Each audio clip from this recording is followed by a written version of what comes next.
Okay, so I'm laying out the skirt pattern now in order to cut that out and start sewing the skirt together. And as I'm about to show you, the pattern instructions show the pattern for the skirt actually being able to lay two per the cut of fabric.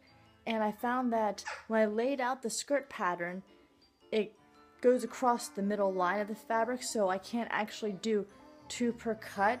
So basically I've had to stagger the skirt pattern so that I can pin it down and then cut it in order to get the 4 panels out. So this is what I was talking about here. This top one is supposed to be for 45-inch wide fabric, and it shows the skirt being one on top of the other, but on fabric that is folded and then cut and then rotated. So that would indicate that only half the fabric would be used. And on this one is for 60-inch long, where it shows staggering. Now this is more of what I actually had to do, laying the fabric entirely out. The fabric was actually, I believe, 57 inches, so it was closer to this layout as far as inches go, but I still don't quite get really how it is that on the 60 wide, it would have to be staggered like this, whereas on the 45-inch wide, it would be able to be laid one on top of the other. That the math on that doesn't really make sense to me. But in the meantime, this is how I have it laid out, so it is staggered, and then I'll be pinning and cutting 4 of these panels and sewing them together. So the first step here will be that I will cut them out, and then I'll start sewing 2 each together and then join those together and put the zipper part and then work on the top part and the waistband. Okay, this is the side of the first 2 panels that I sewed together. As you can see, it's just a regular stitch going down 5/8 of an inch, and so that's the first 2 panels together. I will do the other 2 panels similarly, and then after that I will sew them together the sides, leaving a gap, which I will show in a minute. This is where the 4 sets of panels are sewn together, so there's 2 on this side, 2 on that side, and this is the little gap that I was telling you about that I left. This part I leave open because this is where the zipper will go in. So I have all 4 panels sewn together, and I'm going to go into the next step, which involves putting the waist panel on. It's not the waistband, but the waist panel for this design.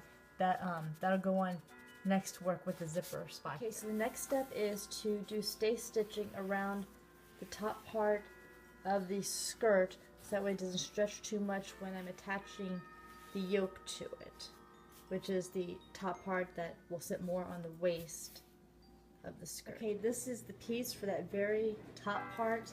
I need to cut 4 of these out, and then I'll have to cut out the waistband as well. I'm using this as the sort of complementary fabric that goes with the corduroy print, but 2 of these will sew together to be the front and the back of the top of the skirt, and then the other 2 pieces will be the lining. So it's a self-yoking, if you will, skirt. So the top waist will be of this, and then the inside yoke part will also be of this, and then I'll do a waistband, and that'll be made of this fabric as well. These are the pieces I already cut out. That will be part of the upper part of the skirt.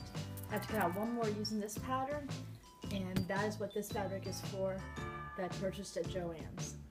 Okay, so now I've sewn in the stay stitching for around the waist, and I've also sewn the side together on one of the sets of the yokes, so I will be attaching that to the skirt. Okay, so this next step is to sew the yoke to the bottom of the skirt, right sides together. As you see, I'm taking it through the sewing machine and pulling the pins out as I go. I actually started midway through the seam instead of at the split mark. So in a moment here, you'll see me finish right there with that seam. And now I continued on to the other side past where the zipper spot is, and I'm sewing the other part of this front yoke onto the bottom portion of the skirt. And so after I finish sewing this part, I'll pin the lining and sew that. If you look, you'll see that as I'm going along sewing, I'm sticking my hand underneath the yoke portion and kind of flattening out the bottom portion, which is the lower part of the skirt, because I want to make sure as I'm sewing that the skirt portion isn't catching with the yoke and bunching up and basically I'm not sewing over more layers than I should, because then I would have to go back, rip out those stitches, and flatten the skirt portion back out. So as I'm guiding it through, I'm pulling out pins. I'm also reaching in between the yoke and the skirt to make sure that the skirt portion is staying flat and is sewing correctly to the yoke.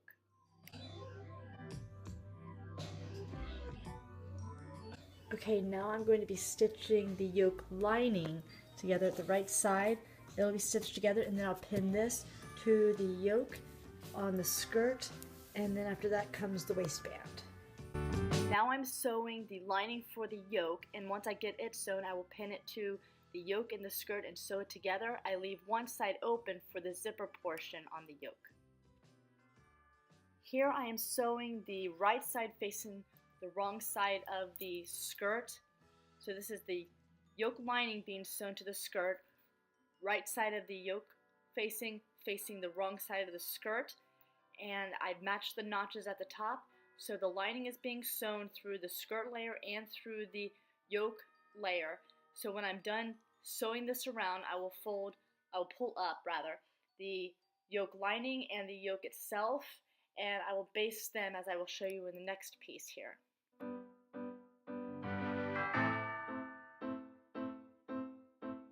Okay, this view is from the inside of the skirt. I'm showing the wrong side with the yoke and the yoke lining pinned together, and I'm going to baste the top here where I've pinned it together before putting the zipper in.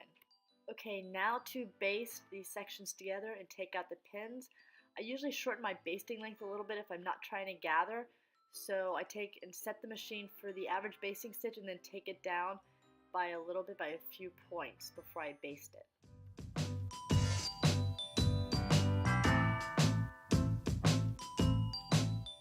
Okay, at this point I'm showing where I did the zipper. I basted the seam shut, and then I put the zipper against the seam, the fold on either side, sewed down on the left side and then the right side using the zipper foot, and then I flipped it over to the front and I ripped out the basting stitches so I could open up the zipper. In fact, right there I'm pulling out a stitch from basting, from when I ripped out the basting stitches. Okay, now I'm putting on the interfacing onto the waistband. I iron on a fusible interfacing, and then I trim off the excess interfacing. Okay, so here you can see where I pinned the waistband to the top part of the yoke where I pulled it up, and I'm going to match the little points and then stitch around. Okay, so my camera had run out of batteries, so I couldn't film the rest of sewing it, so I'll basically just walk you through telling you what I did while showing you the spots where the things were sewn. So I had basted the zipper shut, I basted the seam shut in order to put the zipper on it. And then once I had the zipper sewn on, so I sewed it from the back here, and once the zipper was sewn on, I ripped out the basting stitches, which I think we can kind of see one still here. I'll pull that out. But I basted that seam shut, so I just took the stitches out and that opened that back up. And then I matched the little dart points, if you will. It's not darts, but it's the triangle points on the pattern for the waistband here. And then there's this little extra edge that comes on this side. So then what the directions had me do was sew the corner down on either end. So basically I folded the waistband over and I sewed down the side. And then after I sewed down the side, it had me flip it over. So I had sewn them right side together, right here, going all along. Then I sewed the edge here with it folded down. So that way I then took it from here, flipped it over, and it folded over, as you can see here. And then on the inside, I just did a slip stitch to close it because I had a little bit more time available and I wanted it to look really nice on the outside. So I went ahead and went around and did a slip stitch and sewed it all down. And then I went to this part here, and I'll trim these threads, but I sewed this piece on and this, so it's like an extra large hook and eye, if you will. But I wanted a larger piece to hold since the waistband's wider than what a hook and eye could handle. And then after that, I went to the bottom and per the instructions, I folded over and then folded over again and sewed this down to make the hem. So I actually made a fairly short hem. I think total measurement might be around a 1/2 inch. So overall it's a decently long skirt, and then I'll also show you a picture of what I look like wearing the skirt. It actually turned out really nice.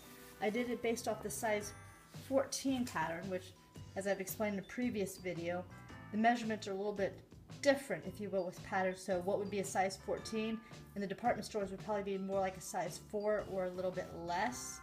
But so this is how it turned out. So it has this nice length to it, and then it has this red yoke and the zipper and the little clasp on it. And because I chose a corduroy fabric for this particular design, it's very nice and warm, which is good because we have had snow outside for the better part of the last week, going on 2 now.